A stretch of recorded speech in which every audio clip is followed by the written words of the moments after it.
তত্ত্বায়ন সেখানে মিলিত হয় সর্বদেবগণ। যস্মিন তুষ্টে জগৎ তুষ্ট প্রীতিতে প্রীতিতং জগৎ। একেলা ঈশ্বর কৃষ্ণ আর সকলি ভূতম। সে যারে নাসায় জইছে সে তৈছে করে নিত্য। ধর্মক্ষেত্রে কুরুক্ষেত্রে সমবেতা যুযুত সব। মামকা পাণ্ডবাশ্চৈব কিম কুর্বত সঞ্জয়ম।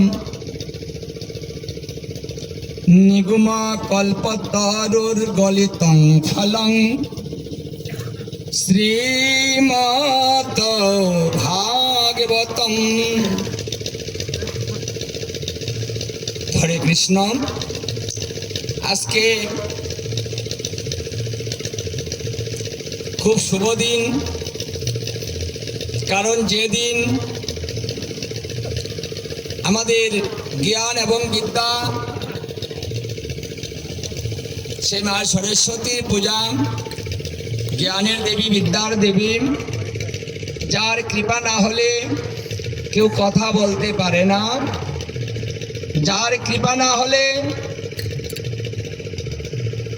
সে জ্ঞান অর্জন করতে পারে না, বিদ্যা অর্জন করতে পারে না, ভালোভাবে কথা বলতে পারে না। এই জন্য আমরা এই জ্ঞানের পূজা করে থাকি। মা যেন প্রসন্ন হয়ে আমাদের সেই জ্ঞান প্রদান করে, যে জ্ঞানের দ্বারাতে আমরা এই মর জগৎ থেকে সেই অনাদির আদি গোবিন্দের ধাম গোলক বৃন্দাবনে প্রাপ্ত হতে পারি।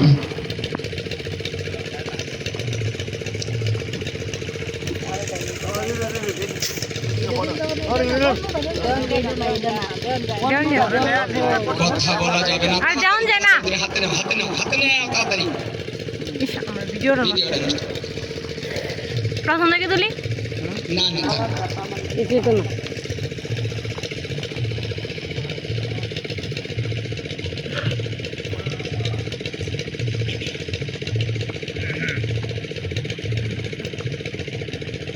সেই বিদ্যার দেবীর প্রসন্নতা, এই দেবীর পূজা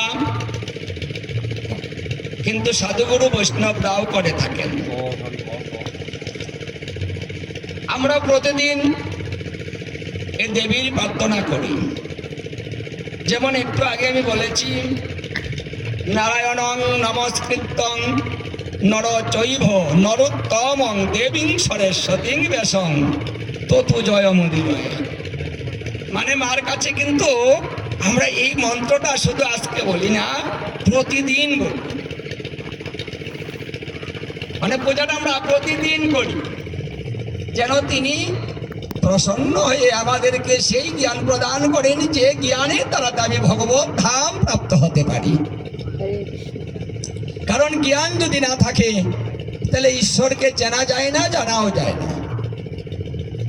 ঈশ্বরকে শুধু কেন, মানুষকেই তো চেনা যায় না। মানুষকে চিনতে হলেও জ্ঞানের প্রয়োজন হয়, না হলে ভালো মন্দ বিচার করতে পারবেন না, পদে পদে থেকে যাবেন। যার জন্য এই পূজা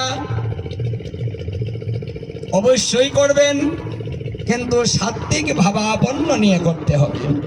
কারণ দেবতারা সাত্ত্বিক ভাব নিয়ে আছেন। এই জন্য পূজাটাও সাত্ত্বিক ভাবে করতে হয়, যিনি তিনি প্রসন্ন হন। যদি খুশি না হন, আমাকে কৃপা করবেন না। কৃপা তো তখনই করবেন যখন তিনি প্রসন্নিত হবেন, খুশি হবেন, তখনই আমার প্রতি তার দয়া পরবশ হবে এবং আমাকে কৃপা করে আমাকে বিদ্যা দান করে দিবেন। এই দিনে গীতা ভাগবত আলোচনা অতি উত্তম একটা ব্যবস্থা। কারণ শ্রীকৃষ্ণ যখন দাপর যুগে 125 বৎসর লীলা করেছেন, সেই 125 বৎসর লীলা যেদিন শেষ হয়েছে, শ্রীকৃষ্ণ পৃথিবী থেকে চলে যাবেন, লীলা সম্বরণ করবেন। তখন তিনি প্রবাস তীর্থে একটা গাছের মধ্যে হেলান দিয়ে তিনি দাঁড়িয়েছিলেন। দ্বারকাতে শ্রীকৃষ্ণকে কোথাও খুঁজে পাওয়া যাচ্ছে না, তাই উদ্ধব মহারাজ কৃষ্ণকে খুঁজিতে খুঁজিতে প্রবাস তীর্থে গিয়েছিলেন। গিয়ে দেখতে পারলেন যে শ্রীকৃষ্ণ মাথাটা নিচের দিকে দিয়ে তিনি কি যেন ভাবছেন, চিন্তায় মগ্ন। যিনি রাজা, যার অভাব নেই, মানুষ তো তখনই কাঁদে, মানুষ তো তখনই দুঃখ হয় যখন তার অভাব হয়। অভাব না হলে তো কেউ কাঁদে না, অভাব না হলে তো কেউ ভাবে না, অভাব না হলে তো কেউ চিন্তা করে না। তাহলে শ্রীকৃষ্ণের অভাব নেই, কোনো অভাব নেই, তাহলে তিনি কেন ভাবছেন, কেন চিন্তা করছেন? উদ্ধব কাছাকাছি গেলেন, গিয়ে বলেছিলেন, হে কৃষ্ণ, কি ব্যাপার, এইভাবে মাথা নিচের দিকে দিয়ে কি ভাবছো? কিসের কষ্ট তোমার? কি নেই তোমার? কিসের অভাব তোমার? কে তোমাকে কি বলেছে যে তোমার এত কষ্ট হচ্ছে? মানে তোমার মুখটা দেখে মনে হয় যে তুমি বিষয়ের চিন্তা করছো। তোমার তো বিষয়ের চিন্তা নেই, তাহলে চিন্তাটা কিসের? একটা কিছু তো আছে নাকি? না হলে চিন্তাটা আসবে কেন? দেখুন, আমরা এই যে জগতে চিন্তা করি, বিষয় নিয়ে চিন্তা করি, অভাব কিছু নেই, কোথা থেকে আনছি, ওই টেনশন, চিন্তা। যাদের অভাব নেই, তাদের তো বিষয় নেই, চিন্তাটা কিসের হয়? কি গো, তোমার মুখটা এমন কেন? মানুষ কিছু বললে মন খারাপ হয়, তখন মানুষের মন কি হয়? মলিন হয়ে যায়। ওই মুখটা দেখলে বোঝা যায় যে সে শান্তিতে নেই, কষ্টে আছে। কৃষ্ণ কষ্টে আছে, কৃষ্ণ চুপ করে আছে, কথা বলছেন না। উদ্ধব বলছেন, কি ব্যাপার, তুমি কথাও বলছো না, হয়েছেটা কি তোমার? শুনি না একটু, না বলবে না তুমি? বলছে, হে উদ্ধব, আমি বলবো তোমার কাছে, আমি চিন্তা করছি, কথাটা একেবারে ঠিক, তুমি ধরতে পেরেছ, কারণ তুমি আমার ভক্ত। আরে আপন না হলে কি আপন জনের ব্যথা বুঝে? কি গো, ব্যথা কে বুঝে? পর ব্যথা বুঝে, পরে পরে ব্যথা বুঝে না। ব্যথা বুঝে যদি আপন হয়, তাহলে আপনে আপনের ব্যথা বুঝে। হে উদ্ধব, তুমি আমার অত্যন্ত কাছের, অত্যন্ত আপন, তাই তো তুমি দুঃখটা বুঝতে পেরেছ। তবে আমার বিষয়ের কোনো দুঃখ নেই, একটা দুঃখ আমার মনে এখন হচ্ছে। আর সেই দুঃখটা কি জানো? সেই দুঃখটা হচ্ছে এই জগতের জন্য। আমি ভাবছি আমার এই জগতের জন্য, আমার জন্য না। কেন জানো? আমি যখন ধরাধামে এসেছি, তখন আমি একটা সংকল্প করেছি, আর সেই সংকল্পটা হলো 125 বৎসর আমি এখানে লীলাবিলাস করব। তাহলে 125 বৎসর আজকে আমার পূর্ণ হলো। এখন আমার যাওয়ার পালা। আজকে আমি চলে যাব, আমাকে কেউ দেখতে পাবে না। আমার কষ্ট, এই যে সকলের সঙ্গ করেছি, সবাইকে ছেড়ে আমি চলে যাব, আমি এদেরকে ছেড়ে থাকবো কি করে, তাই আমি কষ্ট পাচ্ছি। মানে আমি জীবকে খুব ভালোবাসি, এরা আমার ভালোবাসা। যদি ভালো না বাসতাম, তাহলে গোলক বৃন্দাবন পরিত্যাগ করে আমি ভুলুকে আসতাম না। আমার ভগবত তত্ত্বটা ছেড়ে দিয়ে আমি জীব তত্ত্বে আসতাম না। আমার ঐশ্বর্য পরিত্যাগ করে আমি কাঙ্গাল হতাম না। আমি সবকিছু করেছি আমার এই জীবের জন্য। আমি ওদেরকে অনেক ভালোবাসি, তাই ওদেরকে ছেড়ে আমি চলে যাব, তাই দুঃখটা আমি সইতে পারছি না। যেতে তো হবে। এই কথা শুনে উদ্ধব বলছে, হে কৃষ্ণ, বলছো কি তুমি আজকে তুমি চলে যাবে? না না না না না, তুমি যেদিন চলে যাবে সেই দিন কলি শুরু হবে, তারপর শেষ, কলি শুরু। তুমি গেলে কলি আসবে, তুমি থাকলে কলি আসবে না। কলি যদি আসে জীবের গতি কি হবে? না না, বিপদের মধ্যে জীবকে ফেলে তুমি চলে যেতে পারো না, আমি তোমাকে যেতে দিব না।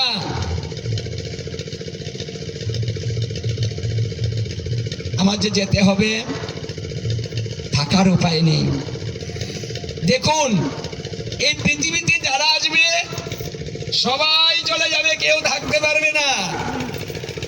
দেখুন, ভগবান স্বয়ং যিনি জগৎ সৃষ্টি করেছেন, আমাদের সৃষ্টি করেছেন, তিনি এসেও থাকতে পারলেন না, চলে যেতে হয়েছে। এটাই এই পৃথিবীর নিয়ম।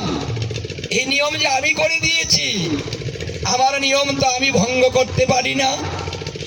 নির্দিষ্ট সময়ে যখন ফুরিয়ে যাবে, এই জগৎ ছেড়ে সবাই চলে যাবে। আজ আমিও চলে যাব, এর ব্যতিক্রম কিচ্ছু করার কোনো উপায় নেই। আচ্ছা তুমি বলো তো, তুমি কেন আমাকে যেতে দিবে না? বলছে, তুমি গেলে যে কলি আসবে, জীবের গতি কি হবে, ধর্ম কি হবে, মানুষ কিসে উদ্ধার হবে?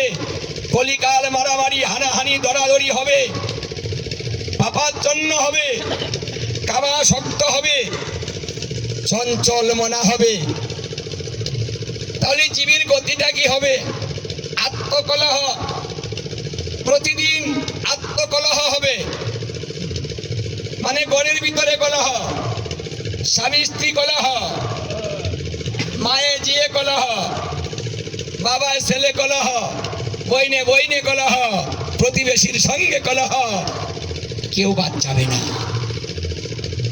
আত্মকলহ যদি থাকে, তাহলে জীবের মন কেমন থাকবে? মনটা যদি ভালো না থাকে, ভজনটা কি করে হবে? ভজন যদি না হয়, তাহলে জীবের গতি কি হবে? এই জন্য আমি তোমাকে যেতে দিতে পারি না। জীবের গতি না করে তুমি যেতে পারো না। সেই দিন শ্রীকৃষ্ণ কথা দিয়েছিলেন, হে উদ্ধব, এই বিপদ থেকে রক্ষা করার জন্য আমি ভাগবত রূপে আবার আসব। আমি ভাগবত রূপে আসব। এই ভাগবত আশ্রয় যে গ্রহণ করিবে, সেই মুক্তি লাভ করিবে। কলি তাকে কিচ্ছু করতে পারবে না। শ্রবণং মঙ্গলং, যে শ্রবণ করবে তার মঙ্গল হবে। কীর্তনং মঙ্গলং, যে কীর্তন করবে তার মঙ্গল হবে। শরণং মঙ্গলং, যে শরণ করবে তার মঙ্গল হবে। যে হেঁটে হেঁটে যাবে তার মঙ্গল হবে। যে চেয়ে থাকবে তার মঙ্গল হবে। যে বসে থাকবে তার মঙ্গল হবে। মানে ভাগবতে যারা আসবে সকলের কল্যাণ হবে। যদি কেউ আসতে না পারে তারও হবে। কি করে হবে জানো? কেউ যদি বাড়ি থেকে ভাগবতে মন দেয়, যদি কোনো কারণে আসতে না পারে, আটকা পড়ে যায়, কারণ সংসারে যাতনা তো অনেক বড়, অনেক কিছু চাইলেও করতে পারি না, আটকা পড়ে যায়, সংসারে যেতে পারি না, তখন কি হবে? যদি বাড়ি থেকে মন দেয়, তার কৃপাটা তার বাড়িতে পৌঁছিয়ে দিব। কলির সমস্ত বিপদ থেকে এই ভাগবত আশ্রয় করিলেই সে মুক্তি লাভ করতে পারবে। এমনকি শ্রবণে যদি মন দিয়ে কেউ করে, তাহলে অন্তিম কালে সে আমাকে দর্শন করিতে পারিবে, তার অন্য কোনো ভজনের প্রয়োজন হবে না। কারণ এই তত্ত্বটা হলো নিগুম কল্পতরুর গলিতং ফলম। আমি এবার যে তত্ত্বটা দিচ্ছি সেটা হচ্ছে নিগুম তত্ত্ব, যেটা আমি আগে দেইনি। এটা অনর্পিত চরিঞ্চিরাত, এটা আমি কোনোদিন অর্পণ করিনি, কাউকে দেইনি, কেউ জানে না, এমনকি দেবতারা পর্যন্ত যার সন্ধান পায়নি, মুনি ঋষিরা পর্যন্ত জ্ঞানের দ্বারাতে জানতে পারেনি। আমি এই তত্ত্বটাই এবার জীবকে দিয়ে দিব। তাই ভাগবত হচ্ছে আমি স্বয়ং ভাগবত রূপে আমি আসব। ভাগবতের প্রত্যেকটা অঙ্গ প্রত্যঙ্গ আমি। তাই দ্বাদশ স্কন্ধে ভাগবত হবে। দ্বাদশ স্কন্ধ শ্রীকৃষ্ণের প্রত্যেকটা অঙ্গ প্রত্যঙ্গ। এটা হবে ভক্তি শাস্ত্র। কলিজীব অনেক তপস্যা করিতে পারিবে না, তাই ভক্তির দ্বারাতে জীবকে মুক্ত করার ব্যবস্থা করে দিলাম। এই ভক্তি যে কোনো জায়গায় থেকে করবেন, আপনি মুক্ত হয়ে যাবেন। এবারের ধর্মটা হলো ভক্তির উপরে নির্ভর। ভক্তিতেই ধর্ম, তার ভক্তি নাই তার কোনো ধর্ম নাই। সে যদি বড় পণ্ডিত হয়, অনেক বড় শাস্ত্রজ্ঞ হয়, সর্বশাস্ত্রে পারদর্শী হয়, তবুও সে ভগবানের সান্নিধ্য লাভ করতে পারবে না। মহামূর্খ যদি হয়, কিচ্ছু জানে না, কোনো মন্ত্র নেই, শুধু ভক্তি দিয়ে বলে হে প্রভু তোমাকে দেবার মতো কিছু নেই, এই জগতে যা কিছু আছে সবই তো তোমার, আমি আর তোমাকে দিব কি প্রভু। এই কথা বলে যদি কোনো ভক্ত নয়নের জল ছেড়ে দেয়, তাহলে সেই ভক্তের কাছে আমি বিক্রি হয়ে যাব। সেই ভক্তে আমাকে লাভ করিতে পারিবে, তার কোনো ভজনের প্রয়োজন হবে না। আদি পুরাণে এই কথাটা শ্রীকৃষ্ণ নারদকে বলেছিলেন, হে নারদ, যদি আমার কথা কেউ ভাবে, আমার নাম নিতে নিতে, আমার মুখ মাধুরী দর্শন করিতে করিতে, আমার নাম শ্রবণ করিতে করিতে যদি দুপোটা নয়নের জল কেউ দেয়, আমি তার কাছে বিক্রি হয়ে যাব। কোনো মন্ত্রের কাছে ভগবান বিক্রি হবেন না, তবে ভক্তের ভক্তির কাছে বিক্রি হয়ে যাবে। এমন একটা সহজ ধর্ম আমি কলিতে দিব, যাহা দ্বারাতে সহজেই জীব এই কলির সমস্ত বিপদ থেকে মুক্তি লাভ করতে পারবে। যমরাজ পদ্মপুরাণ উত্তরাখণ্ডে বলছেন, যদি কোনো ব্যক্তি বা কোনো ভক্ত কোনো বাড়িতে যদি গীতা ভাগবত প্রতি বৎসর একবার অধ্যয়ন করে, একবার অর্জন করে, তাহলে সেই গৃহে আমার দূত প্রবেশ করিতে পারিবে না।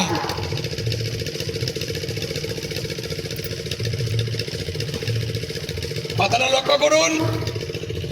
যদি কোনো বাড়িতে বা কোনো গৃহে সবাই মিলে যদি প্রতি বৎসর একবার গীতা ভাগবতের আয়োজন করা হয়, তাহলে যমরাজ স্বয়ং বললেন যে আমি ওই গৃহে এবং আমার দূত ওই গৃহে প্রবেশ করতে পারে না। আরো বললেন যমরাজ, যদি কোনো গৃহে বৎসরে একবার বৈষ্ণব সেবা দেওয়া হয়, তাহলে সেই গৃহে আমার দূত প্রবেশ করতে পারে না। এটাই হলো কলির সহজ ধর্ম, এটাই হচ্ছে ভাগবতীয় ধর্ম। কারণ জীব হলো আনন্দের প্রিয়াসী, আনন্দের দিকে মন ছুটে যায়, ভালো কথা শুনবে না, খারাপ কথায় মন মজে যায়। আরে নামে মজিলে মন কৃষ্ণ দিবে দর্শন।